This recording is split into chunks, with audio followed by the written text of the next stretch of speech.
Anime fans அனைவருக்கும் வணக்கம். இன்னைக்கு நம்ம ஸ்டெல்லர் ஃபார்மேஷன் சீசன் 6 எபிசோட் 2 தான் பார்க்க போகிறோம். போன எபிசோட் எங்கே முடிஞ்சிருக்கோன்னா, அந்த ஒரு டிராகன் கூட இவங்க சண்டை போட்டிருப்பாங்க இல்லையா, அதுக்கப்புறமா அந்த இடத்தோட இன்சார்ஜ் அங்கே தேடி வந்திருப்பாரு. இப்போது இவங்க ஐயையோ என்னடா மாட்டிக்கிட்டோமா அப்படின்னு சொல்லிட்டு முடிச்சுட்டு இருக்காங்க.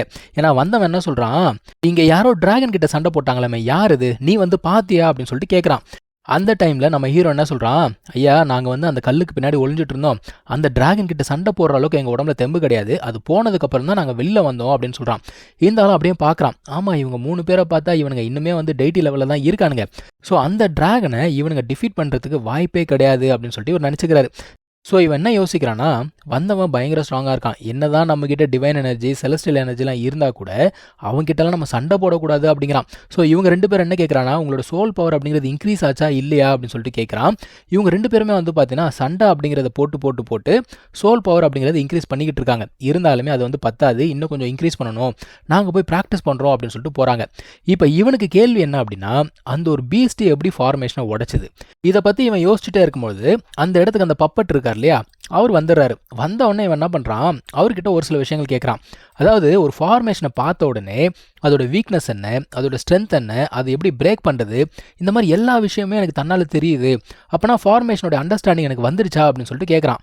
இவர் என்ன சொல்கிறாரு, இதுக்கு முன்னாடி ஃபார்மேஷன்ஸ்லாம் கற்றுக்கிட்டாங்க இல்லையா, அவங்க எல்லாம் வந்து அது எல்லாத்தையும் கற்றுக்கிறதுக்கு பல வருடங்கள் ஆச்சான். அதாவது எப்படி சொல்லணும்னா 1,00,000 வருஷம்லாம் ஆச்சான். ஆனால் இவன் வந்து பார்த்தீங்கன்னா கிட்டத்தட்ட ஒரு 600 இயர்ஸ்லேயே அது எல்லாமே கற்றுக்கிட்டான். அப்படிங்கிறதுனால நீ வந்து ரொம்ப வேகமாக கற்றுக்கிட்ட அப்படின்றான். பட் ஆனால் அவன் என்ன கேட்குறான், அப்போ அந்த பீஸ்ட் எப்படி இந்த ஃபார்மேஷனை உடைச்சது அப்படின்னு கேட்கும்போது இவர் என்ன சொல்கிறாரு, இங்கே பாருங்கள் எனக்கு வந்து சோல் அப்படிங்கிறது கிடையாது, அங்கே என்ன நடந்தது அப்படிங்கிறது எனக்கு சுத்தமாக அதில் புரிதலும் கிடையாது, அது ஏன் உடைச்சதுன்னு எனக்கு தெரியாது அப்படிங்கிறாரு. அது மட்டும் இல்லாமல் இவர் வந்து பார்த்தீங்கன்னா ஒரு ஃபார்மேஷன் அப்படிங்கிறத வச்சிருக்காரு, இதை டெவலப் பண்ணுறதுக்கு இவருக்கு 10,000 வருஷம் ஆச்சான். அந்த ஃபார்மேஷன் வந்து பார்த்தீங்கன்னா பயங்கரமாக இருக்குது, ஒரு சைடில் தொட்டா நெருப்பு வருது, இன்னொரு சைடில் தொட்டா தண்டர் வருது, என்னடா ஃபார்மேஷன் இது அப்படின்னு சொல்லிட்டு கேட்குறான். இப்போ அவர் என்ன சொல்கிறாரு, இதுக்கு முன்னாடி மாஸ்டர் இருந்தார் இல்லையா, அவர் வந்து பார்த்தீங்கன்னா 3 லெவல் ஈஸியாக வந்து முடிச்சுட்டாராம். ஏன்னா இவங்களை பொறுத்த வரைக்கும் 3 லெவல் தான் உலகத்தில் இருக்கவங்களை பொறுத்த வரைக்குமே. அந்த 3 லெவலில் அவர் தான் வந்து பார்த்தீங்கன்னா ஃபஸ்ட்டு 3rd லெவல் அப்படிங்கிறத முடித்தார். அது மட்டும் இல்லாமல் அவருடைய ப்ராசஸ் திங்கிங் என்ன அப்படின்னு பார்த்தீங்கன்னா, இந்த ஃபார்மேஷன் அப்படிங்கிற கடலுக்கு வந்து எண்டே கிடையாது, இதில் வந்து ஏகப்பட்ட விஷயங்கள் அப்படிங்கிறது இருக்குது, நம்ம கற்றுக்க போய்கிட்டே இருக்கோம். அது மட்டும் இல்லாமல் 3rd லெவல் அப்படிங்கிறது முடிவில்லை, அதையும் தாண்டி ஏகப்பட்ட லெவல்ஸ் இருக்கான். இப்போ என்ன நடக்குது, நம்ம ஆட்களுடைய அந்த 1000 இயர்ஸ் டைம் அப்படிங்கிறது முடியுது. இவங்க வந்து பார்த்தீங்கன்னா லஞ்சம் எதுவும் கொடுக்கல, அதனால் இவங்களுக்கு கொடுத்துருக்கக்கூடிய அந்த வில்லேஜ் ரொம்ப மோசமான ஒரு வில்லேஜாம். இவங்க வந்து அந்த ஒரு இன்ஃபர்மேஷனை ஓப்பனாகவே சொல்லிட்டாங்க. அது மட்டும் இல்லாமல் இந்த ஒரு வில்லேஜில் எனர்ஜி அப்படிங்கிறது ரொம்ப வைலண்ட்டாக இருக்குமா. இந்த இடத்த மொத்தமாக 3 ஃபேமிலி கண்ட்ரோல் பண்ணுறாங்களாம். அதில் ஒரு ஃபேமிலி வந்து பார்த்தீங்கன்னா அந்த ஒரு இடத்தையே வந்து கிட்டத்தட்ட எப்படி சொல்கிறது, அவங்களோட இடம் அப்படின்னு சொல்லிட்டு ஆட்சி பண்ணிகிட்டு இருக்காங்க, ரவுடிசம் அப்படிங்கிறத பண்ணிகிட்டு இருக்காங்க. ஒவ்வொரு 100 வருஷமும் அவங்களுக்கு கப்பம் வேறு கட்டணும். இப்போ இவனுங்க என்ன கேட்குறானுங்க, சிட்டி லாட் இதெல்லாம் வந்து கேட்க மாட்டாங்களா அப்படின்னு சொல்லும்போது, வந்து கேட்டாங்கன்னா தகராறு வரும், தகராறு வந்தால் சண்டை வரும், சண்டையில் கண்டிப்பாக ஒரு சில பேர் செத்து போவாங்க, கண்டிப்பாக அவனுங்க வந்து கேட்க மாட்டானுங்க, ஏன்னா நம்மள மாதிரி கீழான மக்களுக்கெல்லாம் யார் வந்து கேட்க போகிறாங்க அப்படின்னு சொல்லிட்டு இருக்காங்க. இப்போ அங்கே போய் பார்த்தா ஒரு மனுஷன் இருக்கான். அந்த மனுஷன் யார் அப்படின்னு பார்த்தீங்கன்னா, இம்மார்டல் ரெல்மில் அந்த ஆள் ராஜாவாக இருந்தவன். அவனை நம்ம ஹீரோவுக்கு நல்லாவே தெரியும். டே நீ இவ்வளோ சீக்கிரம் மேலே வரும்னு நான் நினச்சி கூட பார்க்கலடா அப்படிங்கிறான். இப்போ இவங்க என்ன சொல்கிறாங்க, உங்கள் 2 பேருக்கு அறிமுகம் இருக்கு இல்லையா, இதுக்கப்புறம் நீ பார்த்துக்கோன்னு சொல்லிட்டு அந்த லேடி அங்கேருந்து போயிடுறாங்க. இப்போது இவன் என்ன சொல்கிறான், எப்பா நீ வந்து அங்கே ராஜாவாக இருந்தடா, இங்கே நான் பிச்சைக்கார மாதிரி இருக்க அப்படின்னு சொல்லிட்டு கேட்குறான். லிட்டரலாக அப்படி தான் இருக்கான்.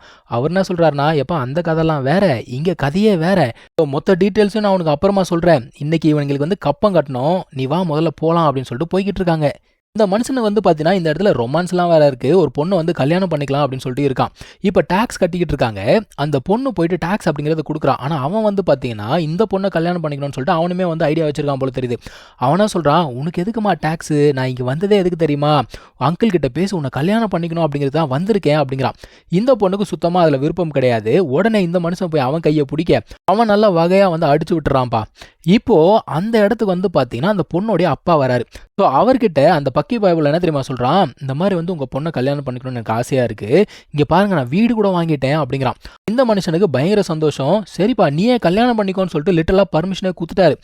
இவர் போய் கேட்குற, ராஜா போய் கேட்குறாரு, என்னங்க இந்த மாதிரி பண்ணுறீங்க அப்படின்னு சொல்லும்போது, வாயை மூடுறா, உங்ககிட்ட முதல்ல ஒரு வீடு இருக்கா அப்படின்னு சொல்லிட்டு கேட்குறாங்க. அந்த டைமில் ஹீரோ என்ன பண்ணுறான்னா ஒரு பவுச் அப்படிங்கிறத எடுத்துகிட்டு போயிட்டு அந்த ராஜாவுக்கு கொடுக்குறான். இதில் காசு இருக்குது, நீ வந்து வீடு வாங்கிக்கோ அப்படின்னு சொல்கிறான்.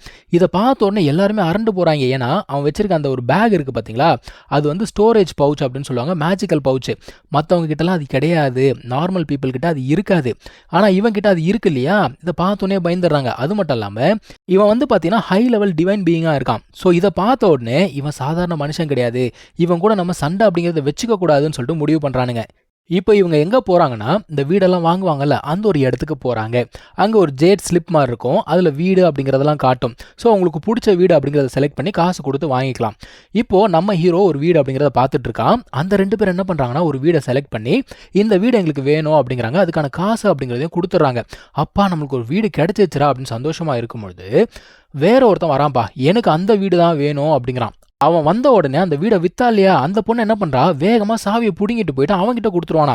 அதான் இவங்க சொல்கிறாங்க, எப்பா நான் வந்து காசெல்லாம் கொடுத்துட்டேன், ஏன் இந்த மாதிரி பண்ணுற அப்படிங்கிறப்போ, இந்தா காசு நீயே வச்சுக்கோ, நீ போய் வேற வீடு வாங்கிக்கோ அப்படிங்கிறாங்க. இவங்களுக்கு எவ்வளோ காண்டாக இருக்கும். ஆனால் கர்மா விடுமா. இப்போ அந்த இடத்துக்கு வந்து பார்த்தீங்கன்னா ஒரு பவர்ஃபுல்லான செலஸ்டியல் பீயிங் வராங்க. அவங்க என்ன சொல்கிறாங்க, அந்த சாவி எனக்கு வேணும் அப்படிங்கிறாங்க. இவனால் பேசக்கூட முடியல. இவன் என்ன சொல்கிறான், இல்லைங்க எனக்கு அந்த வீடு பிடிச்சிருக்கு அப்படிங்கிறான். நீ ஏன் அடிச்சு தானே பிடுங்கின, அப்புறம் என்ன பேச்சு, குடுறா அப்படின்னு சொல்லிட்டு வாங்கிட்டு போகிறாங்க. அவங்க போகும்போது நம்ம ஹீரோ கிட்ட என்ன சொல்லிட்டு போகிறாங்கன்னா, சவுத் சைடில் வீடு வாங்கிக்கோங்க, அங்கே தான் வந்து எனர்ஜி நல்லா இருக்கும் அப்படின்னு சொல்லிட்டு போகிறாங்க. ஓகேன்னு சொல்லிட்டு இவங்களும் அவங்களுக்கான வீடு அப்படிங்கிறத செலக்ட் பண்ணிக்கிறாங்க. அதே மாதிரி அந்த மனுஷனும் வேறு வீடு வாங்கிக்கலாம் போடான்னு சொல்லிட்டு வேறு வீடு அப்படிங்கிறத வாங்கிக்கிறாரு. இப்போ என்ன நடக்குதுன்னு பார்த்தீங்கன்னா, நம்ம ஹீரோ அவருக்கு ஹெல்ப் பண்ணதுனால அவர் வந்து என்ன பண்ணுறாரு, உங்களுக்கு நான் ட்ரீட் தரேன்னு சொல்லிட்டு ஒரு இடத்துக்கு கூப்பிட்டு போகிறாரு. அங்கே போயிட்டு இவங்க வந்து சாப்பிட்றாங்க, குடிக்கிறாங்க. அந்த டைமில் அந்த பொண்ணு என்ன சொல்கிறா, இந்த இடத்துல தான் எங்கள் அப்பா அம்மாவுக்கு கல்யாணம் ஆச்சு, இங்கே வரது எனக்கு ரொம்ப சந்தோஷமாக இருக்குது அப்படின்னு சொல்லிட்டு இருக்கா. இப்போது இவங்க இங்கே குடிக்கிறதெல்லாம் இருக்கட்டும், அந்த சைடில் வந்து பார்த்தீங்கன்னா ஒரு 3 பேர் சண்டை போட்டுக்கிறாங்கப்பா. அது என்ன சண்டை அப்படிங்கிறது நமக்கு முக்கியம் கிடையாது. அப்போது யாரோ ஒருத்தர் என்ன பண்ணுறாருன்னா, ஒரு கப்பு அப்படிங்கிறத தூக்கி அடிக்கிறாரு இவங்க மேலே. அவருமே வந்து பார்த்தீங்கன்னா ஒரு மங்கி மாதிரி தான் இருக்கார் பார்க்கறதுக்கு. அவர் என்ன சொல்கிறாரு, சத்தம் போட்டுட்ருக்கீங்களே, உங்களுக்கு அறிவு கிடையாதா, சும்மா இருக்க மாட்டீங்களா அப்படிங்கிறாரு. இவனுக்கு பயங்கர கோவம், உனக்கு எவ்வளோ தைரியம் இருந்தால் என்னையே அடிப்பேன்னு சொல்லிட்டு பக்கத்தில் போகிறான் அடிக்கிறதுக்கு. யார் என்னன்னு பார்த்து பேச வேணாமா தம்பி. ஆனால் அந்த மனுஷன் பயங்கர பவர்ஃபுல்லான ஆள் போல தெரியுது, வச்சு செஞ்சு விட்டுறாரு 3 பேரையுமே. ஸோ இந்த கலவரம் ஆரம்பித்த உடனே எல்லாருமே என்ன பண்ணுறாங்க, வெளியில் ஓட ஆரம்பிக்கிறாங்க. ஆனால் வெளியில் ஓடும்பொழுது ஒரு பேரியர் அப்படிங்கிறது ஃபார்ம் ஆகிடுது. உடனே நம்ம ஹீரோ என்ன சொல்கிறான், நீங்கள் 2 பேர் போங்க, நாங்கள் பார்த்துக்குறோம் அப்படிங்கிறான். இப்போது நம்ம மங்கி என்ன தெரியுமா பண்ணுது, இந்த ஒரு பேரியரை உடைக்கிறேன் அப்படின்னு சொல்லிட்டு ஒரு ஹெவன்லி டெக்னிக் அப்படிங்கிறத யூஸ் பண்ணுறான்ப்பா. அவன் யூஸ் பண்ணுறதை அவர் பார்த்துட்டாரு. பார்த்துட்டு உடனே என்ன பண்ணுறாரு, நம்ம மங்கியுமே நகர முடியாத மாதிரி பிடிச்சி வைக்கிறாரு. நம்ம ஆளுங்க பயந்துடுறாங்க. அவர் என்ன சொல்கிறாரு, கவலைப்படாதீங்க, கொஞ்ச நேரம் வெயிட் பண்ணுங்க, அந்த மங்கி கிட்ட நான் பேசணும் அப்படிங்கிறாரு. அதனால தான் பிடிச்சி வச்சிருக்காரு. இப்போ இங்கே இவங்களுக்கு ஒரு பாடம் அப்படிங்கிறத கற்றுக் கொடுக்கணும் அப்படிங்கிறாரு. இவனுங்க ஒழுங்காக மன்னிப்பு கேட்கலாம்ல, எதிர்த்து சண்டை போடலாம் அப்படின்னு சொல்லிட்டு பார்க்குறாங்க. ஆனால் இவங்களால ஒன்றுமே பண்ண முடியல, நகரக்கூட முடியல. அந்த பொண்ணுக்கு தெரிஞ்சிடுது, ஆஹா இவர் பயங்கர ஸ்ட்ராங்காக இருக்காரு அப்படின்னு சொல்லிட்டு மன்னிப்பு அப்படிங்கிறத கேட்குறா. ஓகே போய் தொலைங்க அப்படின்னு சொல்லிட்டு விட்டுறாரு. இப்போ இந்த மனுஷன் நம்ம மக்கள்கிட்ட பேசுறாரு. அவர் என்ன சொல்றாருன்னா, நம்மால் ஒரு டெக்னிக் யூஸ் பண்ணால, அதில் தான் விஷயமே இருக்கு. ஸோ நார்மலாக எல்லாராலையும் அந்த ஒரு டெக்னிக்கை பண்ண முடியாது, அது கற்றுக்கிறதே ரொம்ப கஷ்டம். அது மட்டும் இல்லாமல் யாராவது இந்த டிவைன் ரெல்முக்கு வந்தாங்க, இந்த ஒரு டெக்னிக்கை யூஸ் பண்ணாங்க அப்படின்னா அவன் வந்து என்னோட ஸ்டூடெண்ட்டாக இருப்பான் அப்படிங்கிறத நாங்கள் எப்போவோ முடிவு பண்ணது அப்படிங்கிறாரு. ஆனால் இவன் வந்து ஒத்துப்பானா, எனக்கு ஏற்கனவே மாஸ்டர் இருக்காரு அப்படிங்கிறான். யாருப்பா அவன் மாஸ்டர் அப்படின்னா ஏதோ ஒரு பேர் சொல்கிறான். அவன் தான் அவன் மாஸ்டரா, அவன் ஒன்றும் கண்டுக்க மாட்டான், நீ வா அப்படின்னு சொல்லிட்டு அவர் பாட்டு கூப்பிட்டு போயிட்டே இருக்காரு. மதிக்கவே இல்லை அவனை, ஏதோ பூனை குட்டியை பிடிச்சிட்டு போகிற மாதிரி பிடிச்சிட்டு போயிட்டே இருக்காரு.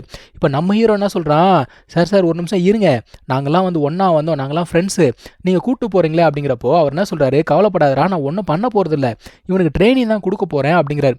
சரிங்க, நான் இவனை பார்க்க வரணும்னா எங்கே வந்து பார்க்கறது அப்படின்னு சொல்லிட்டு கேட்குறாங்க. ஷூரா சீக் வா அப்படின்னு சொல்லிட்டு போயிடுறாரு அவரு. என்னங்கடா வினோதமாக ஸ்டூடெண்ட்டை செலக்ட் பண்ணுறீங்க. ஸோ இதோட இந்த ஒரு எபிசோட் அப்படிங்கிறது முடியுது. நம்ம அடுத்த எபிசோடில் மீட் பண்ணலாம். தேங்க்யூ ஸோ மச் ஃபார் வாட்சிங். Take care. பை.